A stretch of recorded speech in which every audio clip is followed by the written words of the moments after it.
Encomendamos a Dios nuestro Padre esta sesión de estudio y toda nuestra práctica espiritual para que la bendiga y le dé claridad a nuestro pensar. Bien, vamos a retomar donde nos quedamos la sesión pasada, que es el capítulo 2, que se llama La separación y la expiación. Y vamos en el apartado 7, que es causa y efecto. Dice: puede que todavía te quejes de que tienes miedo, pero aún así sigues atemorizándote a ti mismo. He indicado ya que no puedes pedirme que te libere del miedo. Yo sé que no existe, pero tú no. Si me interpusiese entre tus pensamientos y sus resultados, estaría interfiriendo en la ley básica de causa y efecto, la ley más fundamental que existe. De nada te serviría el que yo menospreciase el poder de tu pensamiento. Ello se opondría directamente al propósito de este curso. Es mucho más eficaz que te recuerde que no ejerces suficiente vigilancia con respecto a tus pensamientos. Y es lo que hablábamos justo la sesión pasada. Aquí Cristo nos dice que no le podemos pedir que nos libere del miedo que sentimos, o de la ansiedad, o de la frustración que sentimos, porque precisamente nosotros estamos creando ese sentir, estamos creando esa ilusión y estamos creando ese engaño que nos creemos. Por la misma razón de que nosotros somos responsables de esa creación, por más tormentosa que sea, Cristo no se interpone en nuestro pensar. Esa es la libertad de la que disponemos como hijos de Dios. Podemos pensar absolutamente todo lo que queramos y podemos creer en absolutamente todo lo que pensemos. Ese es nuestro poder, esa es nuestra potestad que nos fue heredada al momento de haber sido hijos de Dios. Nada ni nadie nos va a poder quitar ese poder, que es precisamente el de causa y efecto. Esa es la sencilla razón por la cual, cuando decimos ¿por qué Dios tiene un mundo tan catastrófico, tan triste y miserable, y por qué lo permite? No es que Dios lo permita, es que esa es nuestra propia creación, en donde somos, por así decirlo, omnipotentes. Y el mundo no va a cambiar hasta que cada uno de nosotros cambie y comience a crear amor en lugar de miedo, en lugar de odio, en lugar de separación. Por eso dice: si me interpusiese entre tus pensamientos y sus resultados, estaría interfiriendo en la ley básica de causa y efecto. ¿Sí? Por eso dice aquí también: de nada te serviría el que yo menospreciase el poder de tu pensamiento. Y aquí se pudiera asomar un poco esta cuestión del libre albedrío. Ese libre albedrío está en nuestro pensar, no en el hacer. Esos son los efectos, sino en la creación o en el origen de todo lo que vemos y concebimos del mundo, que es un nivel, ya hemos visto, mental, donde se origina todo, donde está la causa del error. Por eso dice que es mucho más eficaz que te recuerde que no ejerces suficiente vigilancia con respecto a tus pensamientos. Y continúa diciendo, tal vez pienses que a estas alturas solo un milagro te capacitaría para hacer eso, lo cual es absolutamente cierto. No estás acostumbrado a pensar con una mentalidad milagrosa, pero se te puede enseñar a pensar de esa manera. Todos los obradores de milagros necesitan este tipo de instrucción. Y qué maravilloso poder recibirla de las manos de Cristo, del Espíritu, del Padre. Esta instrucción que nos va a recordar cómo pensar con una mente o mentalidad milagrosa y no con una mente egoísta, temerosa e ilusoria. Dice, no puedo permitir que dejes de vigilar a tu mente, ya que de otro modo no podrías ayudarme. Obrar milagros requiere el que uno se dé cuenta plenamente del poder de los pensamientos, a fin de evitar las creaciones falsas. Y ya veíamos que las creaciones falsas son cualquier creación que no sea amor. Y el amor, evidentemente, abarca también lo que es el estar contento, en el sentido de estar completo, contenido, íntegro, pleno, a salvo, en esa eternidad gozosa que es Dios.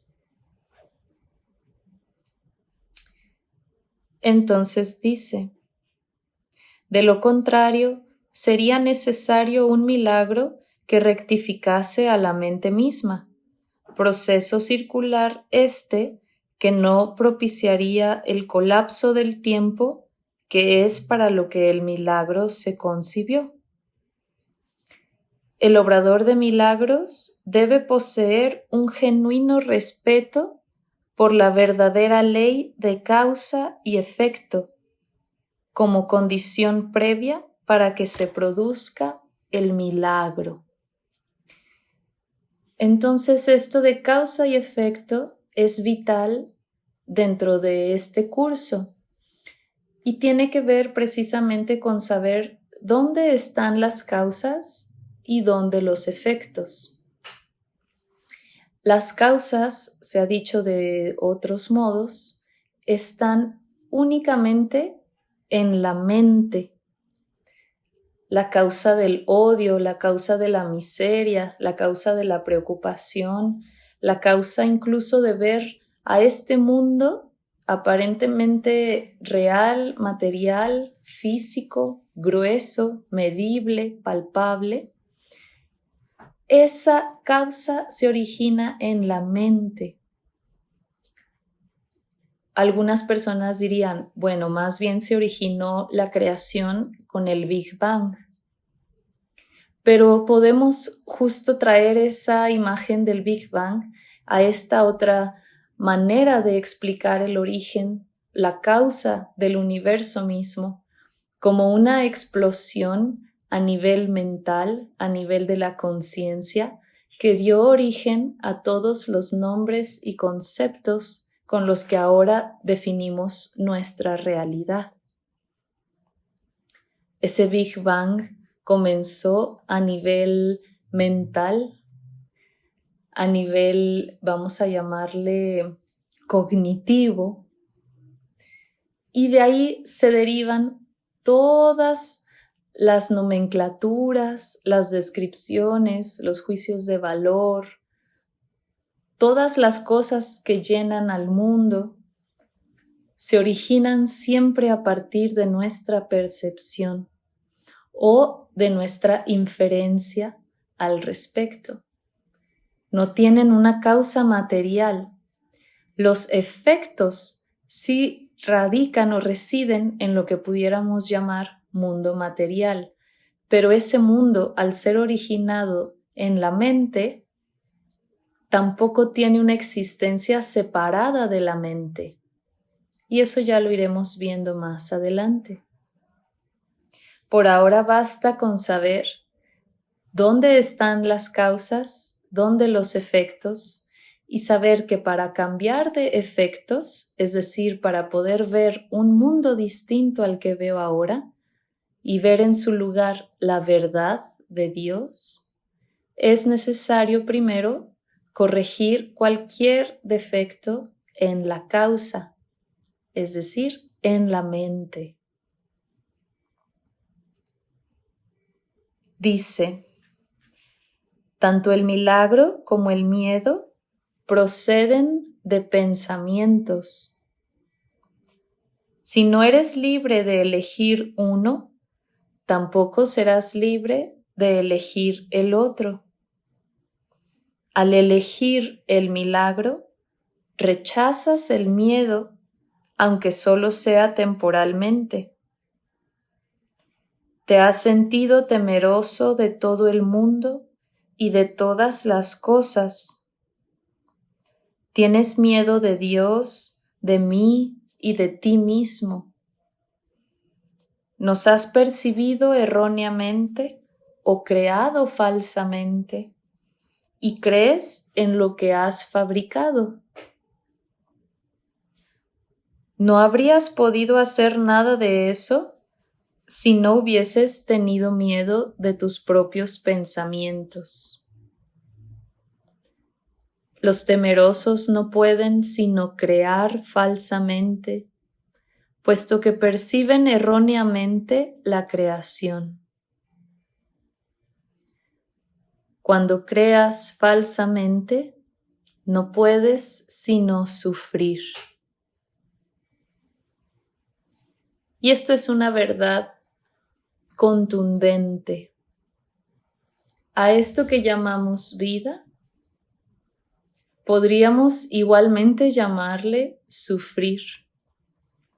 Aunque digamos que no nos ha ido tan mal en la vida, hemos tenido mucha suerte de tener a gente linda a nuestro alrededor, aunque nos sintamos realizadas, realizados profesionalmente, lo cierto es que no hemos tenido más que atisbos de lo que es la gloria inconmensurable de Dios. Es como si de toda nuestra herencia solo hubiésemos disfrutado el 0,00001%, mucho menos, de hecho. Porque a veces nos gana el enojo o nos gana la apatía, el aburrimiento, la desdicha, la tristeza, la preocupación, la prisa, el estrés, el enojo, la frustración, la euforia, ¿sí? Hasta que no conozcamos la verdadera herencia que Dios nos dio a manos llenas, bien podríamos decir que estaremos sufriendo. Por muy drástico que suene este concepto, no hay otra manera de explicarlo más que así. Solo que muchas veces nos conformamos con ese ínfimo porcentaje de gloria y creemos que con eso basta. Si tan solo pudiéramos tener la vivencia en carne propia, por así decirlo, de esa gloria que Dios nos hereda a cada instante, nunca más volveríamos a ver al mundo como lo vemos ahora. Lo veríamos como realmente es. Decir mundo es un decir, pero con esto uno se refiere a contemplar la realidad, ¿sí? Por eso dice, el principio de causa y efecto se convierte ahora en un verdadero catalizador, aunque solo sea temporalmente. En realidad, causa, la palabra causa, es un término que le corresponde propiamente a Dios y su efecto es su Hijo. ¿Sí? Esto supone una serie de relaciones de causa y efecto completamente diferentes de las que tú introduces en tus creaciones falsas. Aquí lo pone de una manera maravillosa. Si dijimos que causa está en la mente, esa mente es una mente unimismada, unificada en Dios. Es decir, Dios es esa causa, pero no un Dios ajeno o externo a nuestra conciencia, sino la misma pureza de nuestra conciencia es esa causa maravillosa. Su Hijo sería su efecto. Pasa que el Hijo imagina muchísimos otros efectos a los que le llama mundo, realidad, universo, vida, presente, y se confunde en ver estos efectos como la causa, cuando la única causa es esa mente en Dios. Entonces dice, el conflicto fundamental en este mundo es, pues, entre la creación, que podríamos llamarle verdadera, y la creación falsa. Todo miedo está implícito en la segunda y todo amor en la primera. El conflicto es, por lo tanto, entre el amor y el miedo. Y dice, ya hemos dicho que crees que no puedes controlar el miedo porque tú mismo lo inventaste y tu creencia en él parece ponerlo fuera de tu control. Sin embargo, todo intento de resolver el error tratando de dominar el miedo es inútil. De hecho, eso no hace más que corroborar su poder al asumir que necesita ser dominado. ¿Sí? Es decir, inventamos el miedo y luego creemos en él y encima le damos el poder de decir que necesitamos armas para poder vencerlo. Esa es nuestra manera de pensar normalmente de todo lo que nos afecta. Primero lo inventamos, luego lo creemos y le damos poder. Por eso dice, la verdadera solución descansa enteramente en alcanzar el dominio por medio del amor. ¿Sí? El amor que une y que disuelve toda falsedad. Dice, en el ínter, no obstante, la sensación de conflicto es inevitable, ya que te has colocado a ti mismo en una posición en la que crees en el poder de algo que no existe. Es muy paradójico. Y si tuviésemos esa mentalidad recta, podríamos ver lo fácil que es dejar de sufrir. aún con la tragedia más grande que creamos que nos esté pasando en este momento o con la preocupación que más nos abrume. Es tan fácil poder verla como lo que es, una simple ilusión creada por la mente, que es tan fácil que preferimos seguir creyendo que no lo es. Entonces, dice, la nada y el todo no pueden coexistir. Creer en uno es negar el otro. El miedo no es nada realmente y el amor lo es todo. Siempre que la luz irrumpe en la oscuridad desaparece. Lo que tú crees es cierto para ti. En este sentido, la separación ha ocurrido y negarlo sería utilizar incorrectamente la negación.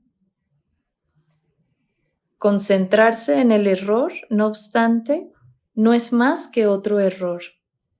Es decir, nosotros dimos paso a la separación al vernos como cuerpos, como egos, como vidas aisladas, individuos independientes y solitarios. Y luego queremos resolver esa separación insistiendo desde la separación. ¿Sí? Aquí no aplica el dicho que dice, veneno mata veneno. Aquí la separación no se puede combatir o erradicar desde la separación, solamente desde la unidad.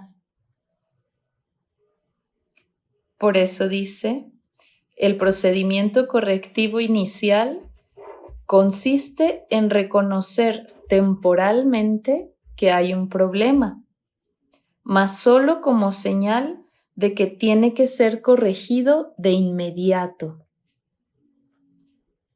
¿Sí? Esto da lugar a un estado mental en el que la expiación puede ser aceptada sin demora. Y el maestro de nuestro maestro, Swami Satyananda, decía que no hay ningún momento que perder.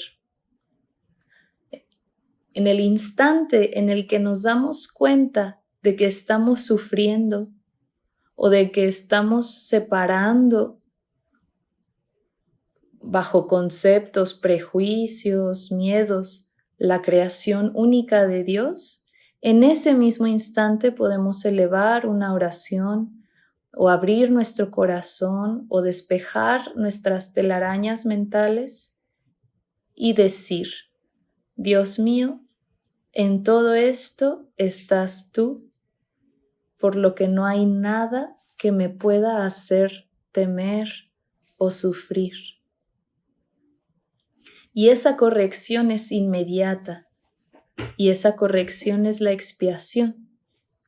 No necesitamos años de práctica, años de meditación, de yoga, de salir a la naturaleza, retiros de 10 días, 6 meses en el monte como ermitaño, para poder tener en este mismo instante esa realización de la expiación. De hecho, más bien, la expiación sucede muchísimas veces en un solo día, en el mejor de los casos. Es una práctica constante recordar a Dios y con ello regresar a esa armonía y a ese amor, sea cual sea la situación que nos presente la vida. Entonces dice, debe señalarse, no obstante, que en última instancia no puede haber transigencia alguna entre lo que lo es todo y lo que no es nada. El tiempo es esencialmente un recurso por medio del cual se puede abandonar toda idea de transigencia al respecto. Este proceso parece ser gradual debido únicamente a que el tiempo en sí comprende intervalos que no existen. Recuerden que dentro del marco del curso, el tiempo es solamente momentáneo, es decir, el tiempo va a existir hasta que nos demos cuenta de que no hay tal cosa como el tiempo ni el espacio.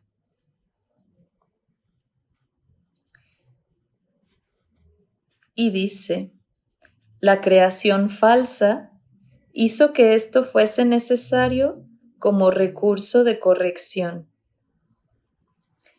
La aseveración, y comienza una cita aquí que dice, porque tanto amó Dios al mundo que le dio su unigénito Hijo, para que todo el que crea en Él no perezca, mas tenga vida eterna. Y ahí cierra la cita. Dice que esta aseveración necesita solamente una leve corrección para que tenga sentido en este contexto. Y esa es, se lo dio a su unigénito Hijo, ¿sí? Es decir, que el mundo entero, la creación entera de Dios fue dada a su Hijo, a nosotras, a nosotros, ¿sí? No que Dios entregara a su Hijo al mundo, sino entrega el mundo a su Hijo. Dice, debe observarse con especial atención que Dios tiene solamente un Hijo, ¿sí? Y no un Hijo individual pensando exclusivamente en Jesús, sino ese Hijo que somos todas, todos, como una sola filiación, una sola hermandad. Dice, si todas las creaciones de Dios son hijos suyos, cada una de ellas tiene que ser parte integral de toda la filiación. La filiación, en su unicidad, trasciende la suma de sus partes. ¿Sí? Unicidad, según la Real Academia Española, significa calidad de único. Sin embargo, aquí se le ha dado un nuevo significado. En esta obra se ha utilizado la palabra unicidad exclusivamente para traducir la palabra inglesa que es oneness en su acepción de calidad, estado o hecho de ser uno. A eso se le llama unicidad en este contexto, a la calidad, estado o hecho de ser uno. Por eso dice, la filiación en su unicidad trasciende la suma de sus partes. Este hecho, no obstante, queda velado mientras falte una sola de ellas. Por eso es por lo que en última instancia el conflicto no se puede resolver hasta que todas las partes de la filiación hayan retornado. Lo que veíamos lecciones anteriores, que la salvación es para todos. Ningún alma quedará sin ser liberada del sufrimiento. Ninguna. Entonces ya tenemos esa promesa de que hay vida, hay eternidad, hay amor para todas las almas. Dice, solo entonces podrá comprenderse lo que en el verdadero sentido de la palabra significa la plenitud. Cualquier parte de la filiación puede creer en el error o en la incompleción si así lo elige. Sin embargo, si lo hace, estará creyendo en la existencia de algo que no existe. ¿Sí? Lo que corrige este error es la expiación, es decir, el regreso a esa unicidad, a esa cualidad de ser unos en Dios.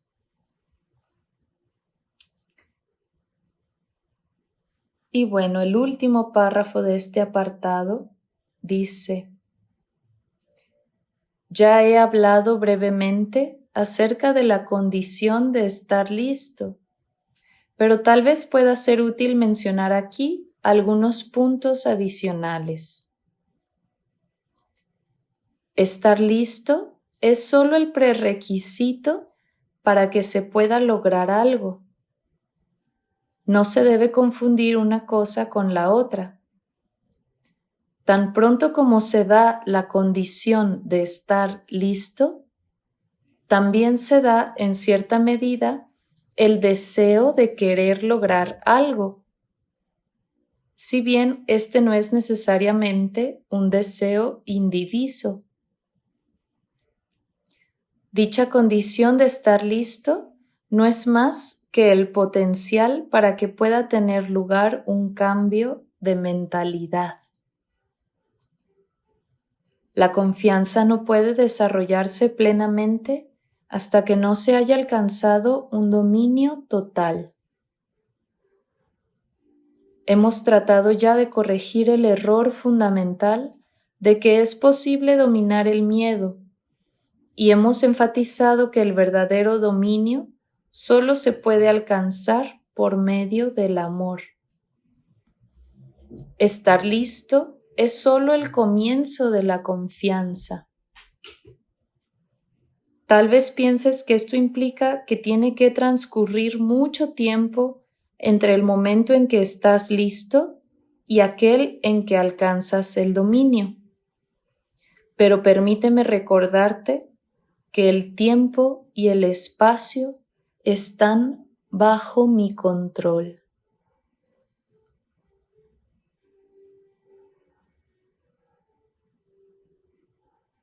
Hasta aquí Cristo nos abraza recordándonos que su omnipotencia va más allá de lo que nuestra mente es capaz de imaginar en este momento, y por ende no hay milagro grande para Él. No hay un esfuerzo descomunal por lograr algo para Él, porque todo le es posible, todo le es dado. Entonces, esta es una invitación a prepararnos, a estar listos, listas para caminar de la mano de Dios, que de hecho es nuestra esencia, entonces no debería costarnos ningún trabajo. ¿Hasta aquí hay alguna pregunta, alguna observación, comentario, algo que quieran compartir?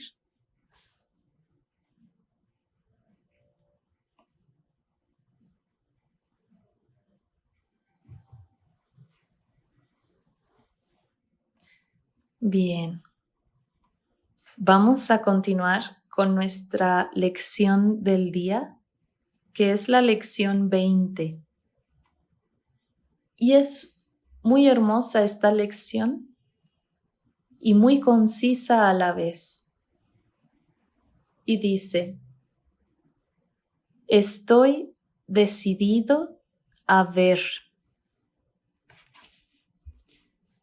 Con esa contundencia y esa convicción podemos empezar a instaurar esta idea en nuestros adentros.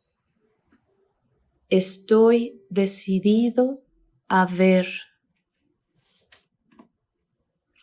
Dice, hemos tenido hasta ahora una actitud bastante relajada con respecto a nuestras sesiones de práctica.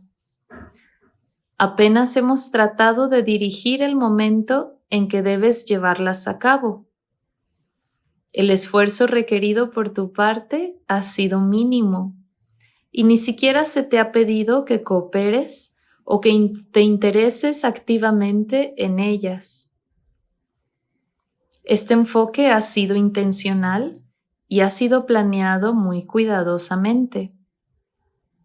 No hemos perdido de vista lo importante que es invertir completamente tu manera de pensar. La salvación del mundo depende de ello.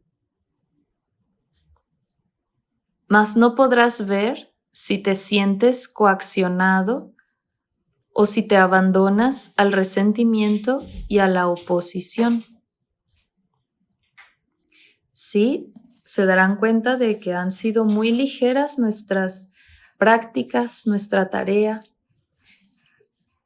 Y esta vez el tono de la idea es mucho más decisivo. Dice, esta es la primera vez que intentamos establecer cierta estructura. No interpretes esto erróneamente como un intento de querer ejercer presión o fuerza.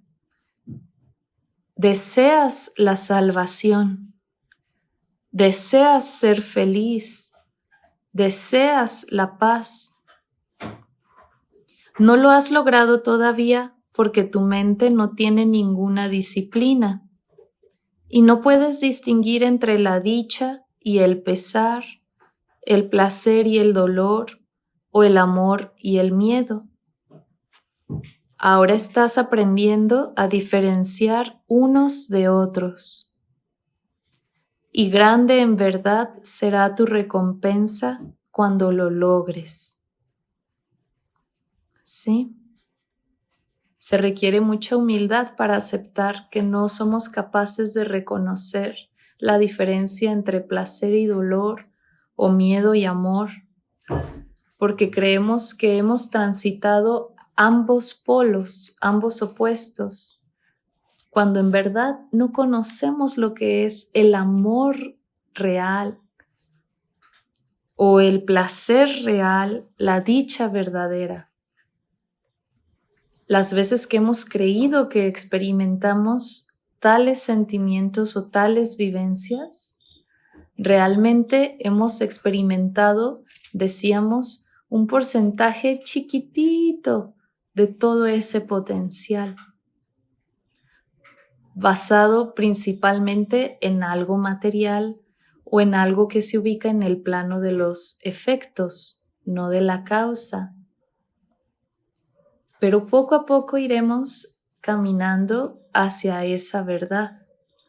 Por lo mismo nos pedimos mutuamente ese esfuerzo, esa paciencia y esa humildad para poder continuar con nuestra práctica espiritual. Dice, tu decisión de querer ver es todo lo que requiere la visión. Lo que quieres se te concede. No cometas el error de creer que el pequeño esfuerzo que se te pide es una indicación de que nuestro objetivo es de poco valor. ¿Cómo iba a ser la salvación del mundo un propósito trivial? ¿Y cómo podría salvarse el mundo si no te salvas tú? Dios tiene un solo Hijo y Él es la resurrección y la vida. Su voluntad se hace porque se le ha dado pleno poder en el cielo y en la tierra. Con tu decisión de querer ver, se te da la visión.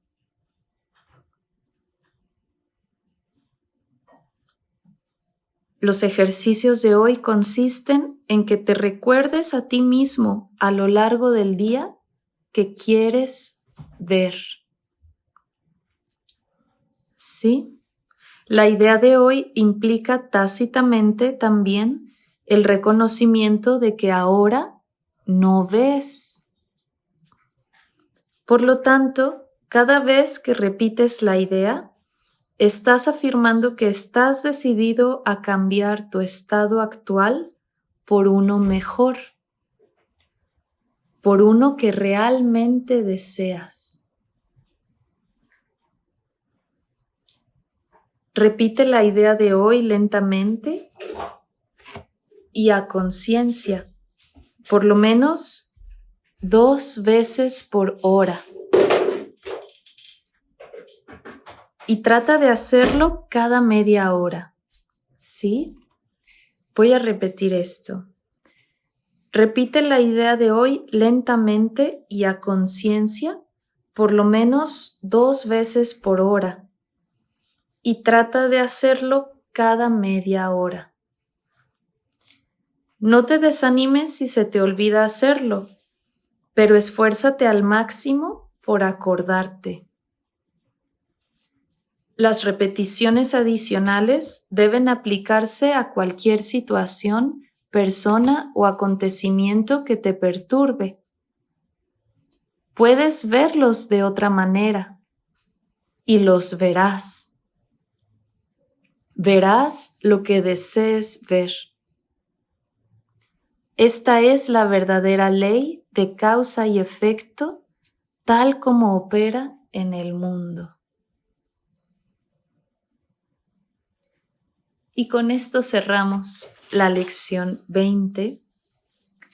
Nos invito, solo por un breve instante, a cerrar nuestros ojos,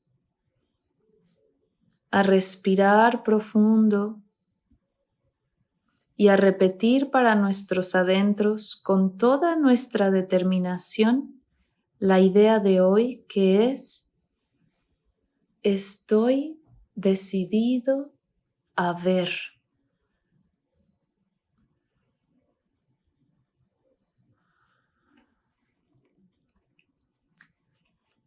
Y esta es la breve práctica que nos piden realicemos cada media hora desde que amanezcamos hasta que vayamos a dormir.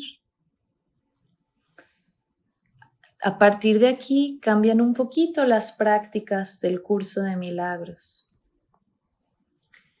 Confío en que cada uno encontrará la manera de realizarlas, como veíamos, al pie de la letra, al menos 2 veces por hora y preferiblemente cada media hora.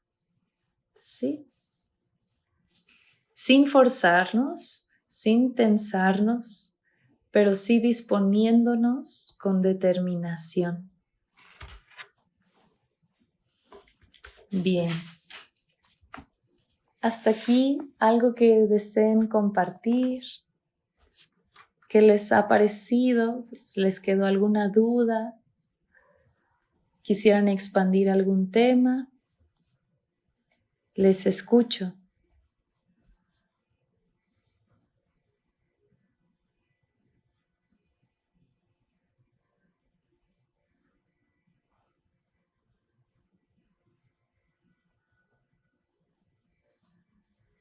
O nos quedamos muy meditativos. Espero sea buena señal. Oye, entonces, no sé, a lo mejor estoy equivocada. Esto que estamos viviendo, pues son puras mentiras, ¿no? Porque no pensamos en el amor o, no sé, más alto, no sé. Sí. A mí se me imagina como que es pura mentira, es lo que estoy viviendo. Todo lo que pasa. Es una forma muy atinada y muy directa de nombrar a lo que vemos. Una gran mentira. Desde otras tradiciones se les diría un gran engaño o una gran ilusión. Sí, sí, sí, sí. Y mucha gente prefiere creer en esta realidad ilusoria antes de cuestionarla, porque evidentemente requiere un trabajo descomunal el siquiera atreverse a dudar por un instante si lo que llamamos realidad es como nosotros lo vemos y lo pensamos y lo concebimos.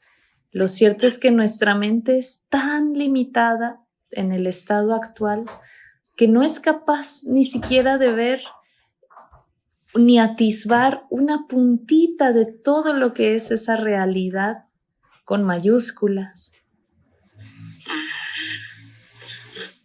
Imaginen, si les es posible, imaginen cómo es la realidad para Cristo.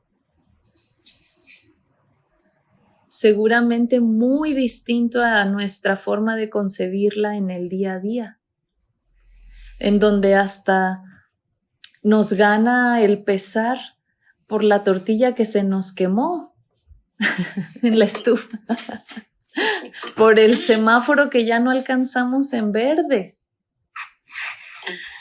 por el recibo que llegó altísimo, o no sé, muchísimas situaciones. No comprendemos bien lo que es vivir plenamente, porque como bien dices, estamos acostumbrándonos a esto que es más bien bajo, es decir, tú lo expresabas como algo más alto, ¿cierto? Y eso es verdad. Aquí en nuestro mundo mundano, en nuestro mundo mezquino, diría el maestro Mauro Kunst, estamos muy acostumbrados a conformarnos con las cosas chiquititas, mi casita, mi carrito, mi vidita, mi cuerpito, mi saludcita, mi familita. ¿Y dónde quedó toda la gloria que nos heredó Dios por ser su hijo? Entonces definitivamente no estamos viendo ni siquiera frente a nuestras narices. Por eso la lección de hoy es muy poderosa, muy contundente. Es decir, estoy decidido a ver. Todavía no sé qué es lo que voy a ver, solo tengo esa fe en que hay algo más por ver, más de lo que nunca en mi vida imaginé, de lo que no soñé siquiera poder atisbar. Pero estoy decidido a ver la verdad en lugar de estas mentiras, de estos engaños.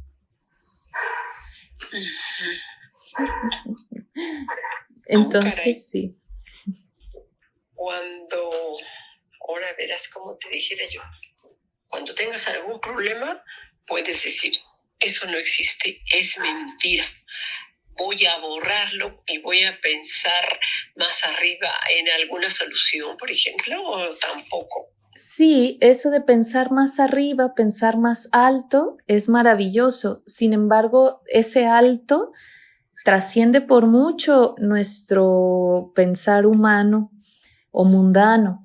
Ese pensar alto no es buscarle tanto una solución, porque ahí estaríamos pensando todavía muy bajito, sino pensar en lo alto sería pensar en Dios y dejar todo, absolutamente todo, en manos de Dios. Y a lo más, decir, Dios mío, yo seré un canal para que se haga tu voluntad. No mi voluntad de cómo yo lo resolvería y yo que quiero que pase bien o que no pase o que pase como a mí me gustaría. No, simplemente recordar que todos somos uno, que todo es amor, que todo es espíritu y que todo lo otro, todo lo demás que yo percibo ahora en medio de mi frustración no es real. Es para valientes este camino, diría el maestro Mauro. Sí. pero al mismo tiempo es para quienes están dispuestos a ser feliz. Y lo cierto es que lo tenemos muy fácil porque vamos de la mano de Dios, de Cristo, del Espíritu Santo. No andamos solos.